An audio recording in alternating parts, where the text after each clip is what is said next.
नमस्कार साथियों, मैं नीलाडा। और जैसे कि आपको ज्ञात है, 17 तारीख को प्रधानमंत्री नरेंद्र मोदी जी जींद पहुंचेंगे और हाइड्रोजन ट्रेन का उद्घाटन करेंगे।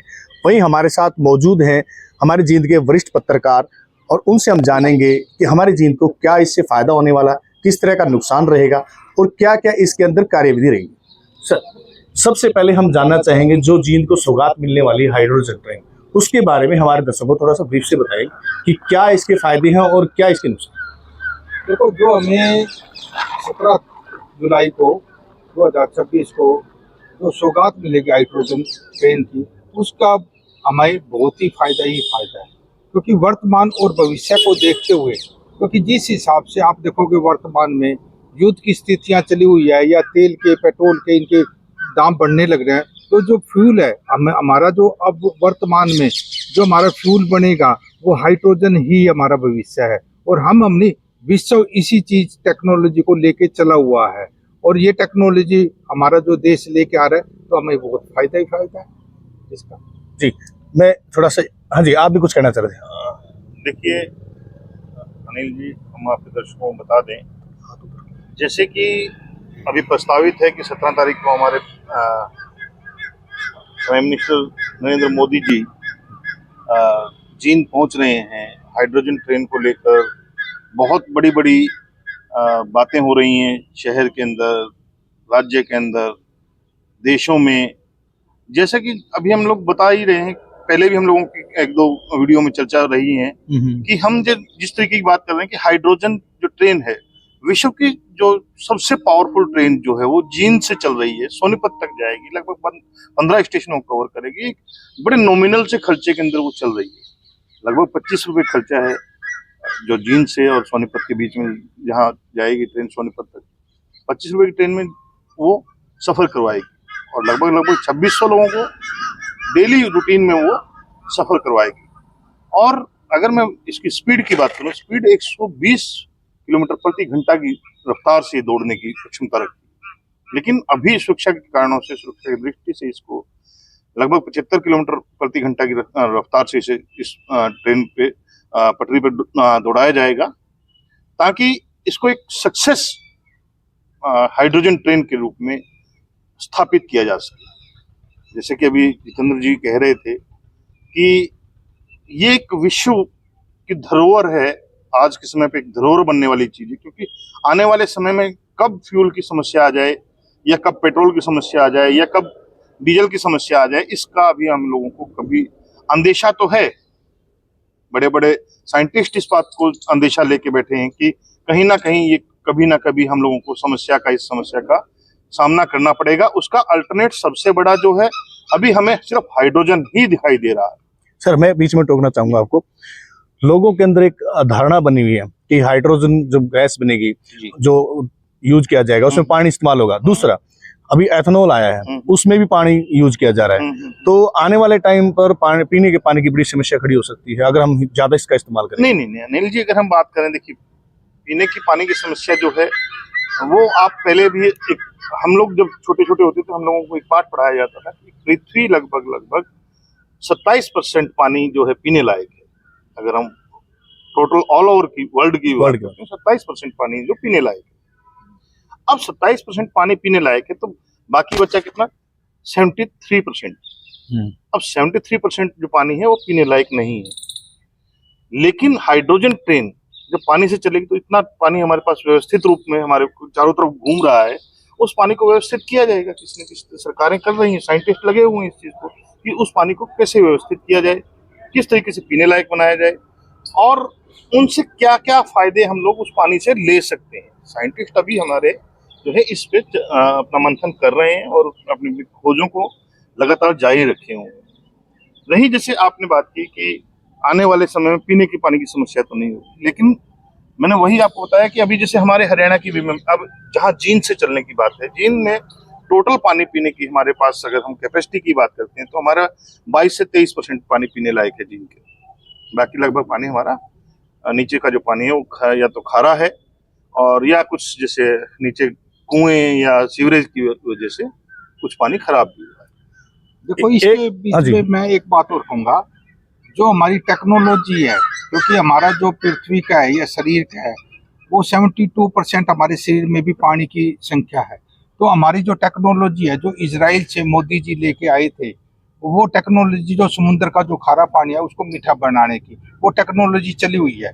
क्योंकि क्यों ना जो हाइड्रोजन का जो पानी की कह रहे हैं भी पानी की समस्या हो जाएगी। ये जितना भी हमारा जो विश्व के अंदर जो तटीय क्षेत्र है वो भारत का सबसे ज्यादा है। तो ये प्लांट वहाँ के नजदीक भी सभी लग जाएंगे, क्योंकि महाराष्ट्र की भी बात आने लगी है। बात हरियाणा की जो आती है, हरियाणा एक ऐसा राज्य है जहाँ पे सरस्वती हमारी प्राचीन नदी थी वो लुप्त हो गई थी, परंतु वो कहीं ना कहीं पे उसकी जो धाराएं हैं वो निकलने लग रही है। सरस्वती अंश की मिलने लगे हैं। अंश मिले हुए हैं। जी। वो जो राजस्थान आज हरा भरा है वो सरस्वती नदी के ही कारण कहीं है। ना कहीं और उस सरस्वती आप नदी की देखो, बड़ी देन है।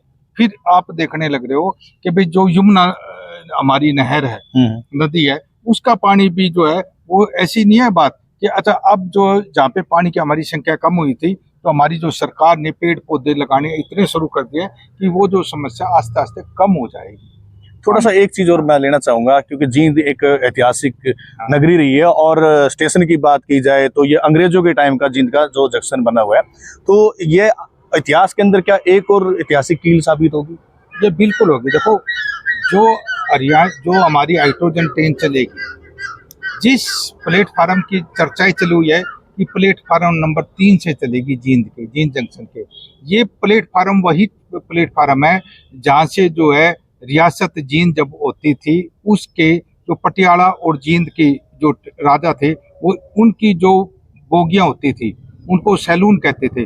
वो बोगियां यहीं पे खड़ी होती थी। हमारे लिए ये भी है ऐतिहासिक बात कि वो उसी प्लेटफार्म नंबर से चलेगी। और जींद की बात आती है, जो हमारी जो पहली ट्रेन थी इस रूट से 1 जून 1912 के अंदर वो पंजाब मेल इसी रूट से गई थी। और देखो अब बात आती है, हरियाणा इसलिए भी फेमस है तो जो भारत की सबसे पहली सीएनजी ट्रेन वो रोहतक से रेवाड़ी के लिए चली थी। और अब हाइड्रोजन जो फ्यूल ट्रेन है वो जींद से सोनीपत चलने लग रही है। तो जींद भी ऐतिहासिक है और हरियाणा भी। हरियाणा सरकार टेक्नोलॉजी में बहुत अच्छे अच्छे काम करने लग रही है। हम इसको कहीं पे भी नकारा नहीं कर सकते, क्योंकि टेक्नोलॉजी, जिस देश की टेक्नोलॉजी टॉप की है वो विश्व में टॉप का होगा। और हमारे जो वैज्ञानिक है, हमारे जो युवा हैं वो विश्व के अंदर छाए हुए हैं। अमेरिका जो है, अगर हमारे जो युवा अमेरिका से आ जाए, इंग्लैंड से आ जाए तो उन पे कुछ भी नहीं बचता। एक चीज और मैं जानना चाहूंगी, क्योंकि ट्रेन का जिक्र चल रहा है, तो हमारे एक देश के प्रधानमंत्री रहे हैं, उन्होंने भी यहाँ जींद में ट्रेन से सफर किया था कुछ।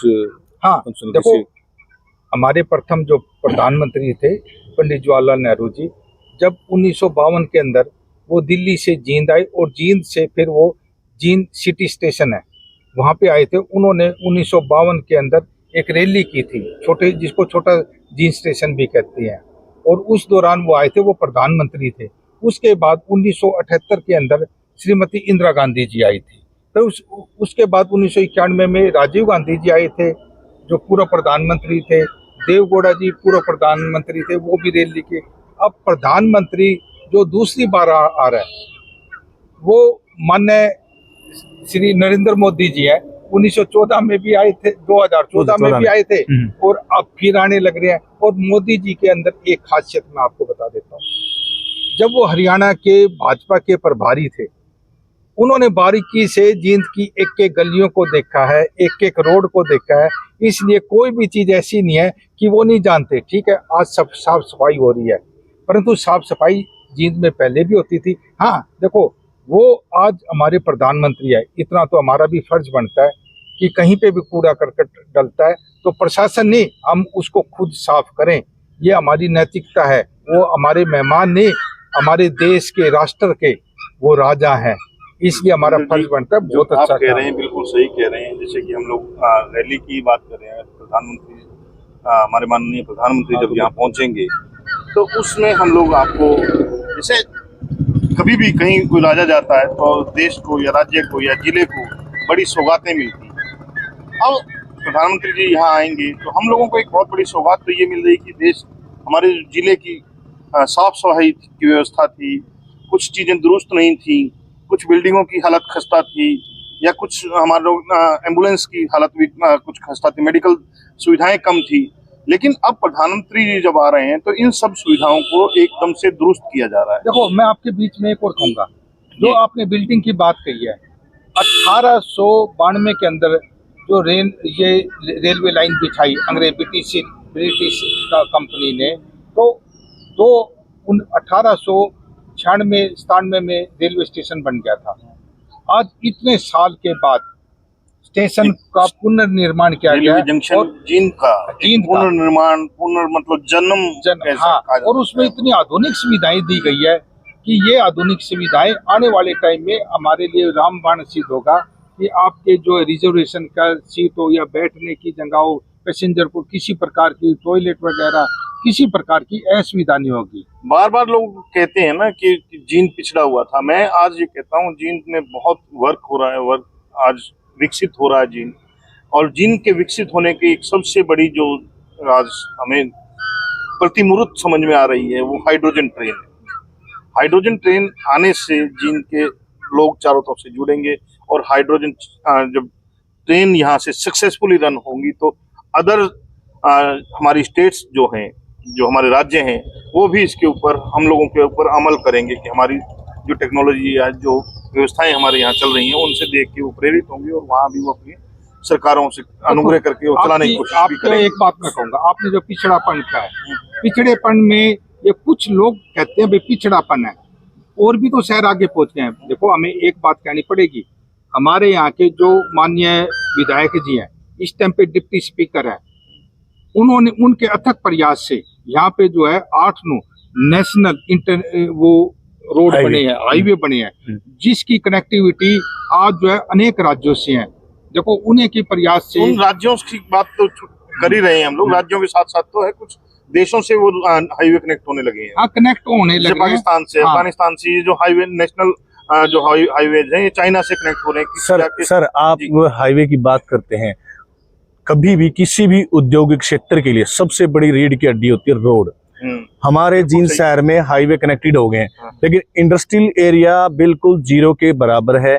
जो इंडस्ट्री थी वो भी कुछ बंद हो गई, कुछ प्लाइन कर गई, और यहाँ बेरोजगारी इतनी ज्यादा है, इसकी तरफ क्यों नहीं ध्यान दिया जा रहा? आप एक बात समझिए, जब रोड बनते हैं तो बहुत लोगों को मजदूरी भी मिलती है, बहुत लोगों को काम मिलता है।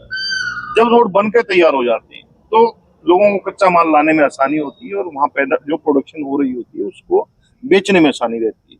अब हमारे यहाँ रोड बनकर तैयार है, हमारे यहाँ ट्रेनों की व्यवस्थाएं दुरुस्त हो गई हैं, हाइड्रोजन ट्रेन चलने लगी, और भी कई चीजें, यहाँ एम्स भी मिला आपको जींद में।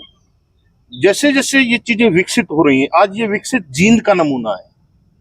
अब विकसित जींद हमारे किसने किया? या तो हमारे माननीय मिड्डा जी का या डिप्टी स्पीकर जी का प्रयास मान लीजिए, दूसरा हमारे मुख्यमंत्री नायब सिंह सैनी जी का हमारे ऊपर हमारे जिले के ऊपर दया दृष्टि कह सकते हैं, या उनका हम लोगों के प्रति स्नेह कह सकते हैं। उसके बाद सबसे पहले जो लास्ट में जो मुख्य बात आती है वो प्राइम मिनिस्टर जी की है, जो हमारे जींद से इतना प्यार करते हैं कि हम लोगों को वो सौगातों के, हरियाणा को वो सौगातों पे सौगात दे रहे हैं। एक बात मैं आपको बोलना चाहूंगा, डिप्टी स्पीकर के बारे में आपने जिस तरह से बताया, वो शायद जींद के पहले ऐसे विधायक हैं जो सबसे लंबी टर्म जींद के अंदर निकाल रहे हैं। और जींद की बात करें, आउटर ओके हो गया, लेकिन जींद के अंदर की हालात तो खस्ता थी। लेकिन जब से पीएम मोदी आ रहे हैं तो उसके ऊपर लीपापोती का काम बड़ी जोर शोरों से हो रहा है। एक एक रोड पे कई साल महीने लगते देखे हैं, और यहाँ रातों रात रोड बन रहे हैं। तो ये काम पहले क्यों नहीं होता? क्या बजट नहीं था क्या अपने पास? देखिए अनिल जी, क्या आप एक बात को समझिए, हम लोगों ने अभी एक चर्चा की जिक्र किया कि राजा हमारे यहाँ के आ रहे हैं, हमारे देश के जो राजा हैं, मुख्य व्यक्ति जो है, मुख्य हमारे प्रधानमंत्री जी जो है मुख्य रूप से जब यहाँ पधार रहे हैं, तो उनके स्वागत के लिए अगर हम लोग विकास भी, अगर ये चीजें साफ सफाई भी ना कर सकें तो मुझे नहीं लगता कि उस प्रशासन तो बहुत अच्छा प्रशासन कहा जाएगा। इसलिए जब राजा आता है तो तैयारियां, सुरक्षा व्यवस्था चाबंद होती है और तैयारियां बड़े जोरों शोरों से हो रही। आज आप देखिए ना, शहर को पूरी तरह दुल्हन की तरह सजाया जा रहा है, हर रोड को चमकाया जा रहा है, हर लाइटें को दुरुस्त किया जा रहा है। मैंने आपको बताया मेडिकल सुविधाओं को दुरुस्त किया गया है। मतलब माने कि शहर का अगर विकास करना है तो मोदी का दौरा बहुत जरूरी हो जाता है। नहीं, देखिए ये बात सही है कि मोदी जी के दौरा कभी हर रोज तो मोदी जी के दौरे नहीं हो पाएंगे ना। प्रधान मिनिस्टर हर रोज नहीं किसी भी शहर में या किसी भी राज्य में नहीं जा सकते, लेकिन ये कहीं ना कहीं हमारे जो प्रशासन है, लोकल प्रशासन है, उसे भी कहीं ना कहीं समझने की जरूरत है कि जिस चीज पे हम लोग व्यवस्थाएं रखे हुए हैं, जिन व्यवस्थाओं को आज हम एकदम से कर रहे हैं, अगर उन व्यवस्थाओं को थोड़ा थोड़ा वो धीरे धीरे भी करते रहेंगे तो कहीं ना कहीं हमारा जीन बहुत सुंदर और बहुत प्यारा रहेगा। आज अगर ये व्यवस्थाएं जो हुई हैं, अगर इनको भी मेंटेन कर लिया गया तो जीन बहुत सुंदर और बहुत विकसित कहलाएगा। देखो, इसके बीच जी। में मैं एक बात कहूंगा, भाई सारी चीजें हम प्रशासन के ऊपर डाल देते हैं। जो पेड़ पौधे अच्छी क्वालिटी के अब लगाए गए हैं, क्या आम नागरिक का ये फर्ज नहीं बनता कि भाई उनकी देखरेख हम भी करें और उनके अंदर जैसे भी हम घूमने के लिए जाते हैं या मोटरसाइकिल पे, कार में जाने लग रहे हैं, एक बोतल पानी की अपने साथ रखें। जहाँ पे हमें ये फूल पौधे लगे हुए दिखाई देते हैं तो उसमें फूल पौधों में पानी डाल दें। क्या प्रशासन ही सब निभाएगा? तो आम नागरिक का भी फर्ज बनता है कि जो व्यवस्था अब बनी है तो उस व्यवस्था को एक अच्छे ढंग से मेंटेन करके रखें। क्योंकि उसको हम क्या करते हैं, जो काफी नागरिक हैं, चाहे उसमें कोई भी हो, वो बोतल का पानी पिया, ऐसे कार में से फेंक दिया, तो वो सरकार कोई कह रही है। आपके अंदर खुद के अंदर एक नैतिकता होनी चाहिए कि ये सिटी हमारा है, हम वहां पर लिख तो दिया आई लव जींद, बिल्कुल उसको बनाए रखो। आई लव जींद है तो उसको आगे तक मोदी जी जब भी आगे भविष्य में आए तो हमें ये ना कि भी हमें आज ही चमकाना है, हम ये कहेंगे मोदी जी आप किसी भी कभी भी आए तो जींद आपका स्वागत चकाचक मिलेगा। अभी जैसे वही मैं कह रहा था कि अगर हम जींद की या किसी भी सिटी की बात करें, उसको पहले से दुरुस्त किया जाए तो आनंद फानंद में सब तैयारियां नहीं करनी पड़े। देखिए अनिल जी, अभी जैसे छोटी सी बात अगर हम लोग करते हैं चर्चा, हमारा डिवाइडर बना हुआ है। अगर हम लोग पटियाला चौक की तरफ जब चलते हैं, पुरानी सब्जी मंडी से लेकर डिवाइडर बने हैं, उसके ऊपर एक बहुत सुंदर सुंदर पौधे लगे हुए हैं। अगर आज हमारे जो निवासी हैं, जींद के निवासी जो हैं, जो दुकानें आसपास में बनी हुई हैं, अगर एक एक पेड़ भी अगर वो चुन लेते हैं, उसकी व्यवस्था वो खुद कर लेते हैं, तो मुझे नहीं लगता कि वो पेड़ आगे भविष्य में बहुत सुंदर नहीं बनेंगे। क्योंकि जब उनकी सुरक्षा होने लगेगी, उनको पानी मिलेगा, उनको समय पे उनको दुरुस्त किया जाएगा, तो एक बहुत अच्छी सुविधा भी होगी और एक अच्छा लोगों के लिए एग्जाम्पल भी सेट होगा। एक मैं बीच में एक और बात कहूंगा जी। जैसे इंडस्ट्रीज एरिया की हम बात करते है, जींद में काफी थी। ये कुछ सरकारों की, देखो मैं ये नहीं कहता किस सरकार का नाम नहीं लेना चाहता नेता का, उनकी वजह से ये काफी इंडस्ट्रीज अब बंद हो गया। क्या कारण है, क्या प्लान बना? पर आप देखो जैसे मेडिकल यहाँ पे बनने लग रहा है और भी कई फैक्ट्रियां आने लग रही है, उनका जो है ना प्रत्यक्ष या अप्रत्यक्ष रूप से वो जींद लोगों को फायदा मिलेगा, इसमें कोई दो राय नहीं है। भविष्य जो है वो हमारा उज्जवल है, वर्तमान भी उज्जवल है। ये नहीं हम इस चीज को अगर हम नकारेंगे ना, भाई हमारी सोच पॉजिटिव होनी चाहिए, उससे क्या है शरीर भी स्वस्थ रहता है। आज हमारा यही फर्ज बनता है कि मोदी जी आ रहे हैं तो अभी वो सौगात देखो 17 तारीख को ये बात फाइनल है कि वो काफी सौगात हमें दे के जाएंगे, भाई जिससे रोजगार आगे बढ़ेगा। अब वो दूसरे देशों में जाने लग रहे हैं मोदी जी, और हमारे जो विधायक जो है मिड्डा जी, इनके प्रयास से काफी जींद का विकास होने लग रहा है और मैं तो इस चीज की बहुत मानता हूँ। आने वाले समय में क्या होगा क्या नहीं होगा, हम लोग तो इस बात पे चर्चा लंबी हो जाएगी अगर हम बात करें। जैसे कि हम लोग मान ही रहे हैं कि माननीय मोदी जी जब यहाँ पधारेंगे तो जींद को कुछ ना कुछ मिलेगा, लेकिन उससे पहले हमें बहुत कुछ मिला हुआ है। इतने देश जिले की हमारी साफ सफाई मिली हुई है, इतना हम लोगों को व्यवस्थाएं दुरुस्त हो गई हैं, बहुत सी चीजें दुरुस्त हुई हैं, तो इसलिए हमें बहुत कुछ मिल भी गया है। अभी तक अगर हम बात करते हैं तो बहुत कुछ मिला भी है मोदी जी के आने से। तो हम लोग आने वाले समय की बात ना सोच के आज की चर्चा को मेरे ख्याल से अनिल जी बस आज नहीं यहीं विराम कर ले तो बहुत अच्छा रहेगा। बाकी कल फिर एक बार देखेंगे, आपसे बात करेंगे क्या और कैसे हम लोग अपनी आगे चर्चा को आगे बढ़ा सकते हैं। क्योंकि दिन एक ही बचे। हाँ, तो ये थे हमारे साथ सुरेश सिसोदिया जी और जितेंद्र अलावत जी, साहित्यकार भी हैं और वरिष्ठ पत्रकार हैं। और जैसे कि आपको पता है कि 17 तारीख को नरेंद्र मोदी जी आ रहे हैं और जिस तरह से हमने हर तरह के यहाँ पे सवाल रखे, नेगेटिव भी पॉजिटिव भी, तो आपको दुरुस्त जानकारी हमारे चैनल के माध्यम से मिल गई होगी। तो देखिए आने वाले टाइम पे क्या सौगात जींद को मिलेगी ये तो भविष्य के गर्भ में है, लेकिन एक बड़ी जो उपलब्धि जींद को मिल रही है, यहाँ से हाइड्रोजन ट्रेन की शुरुआत यहाँ से होने जा रही है। आने वाले टाइम पे हो सकता है देश की हर पटरी पर हाइड्रोजन दौड़े। धन्यवाद।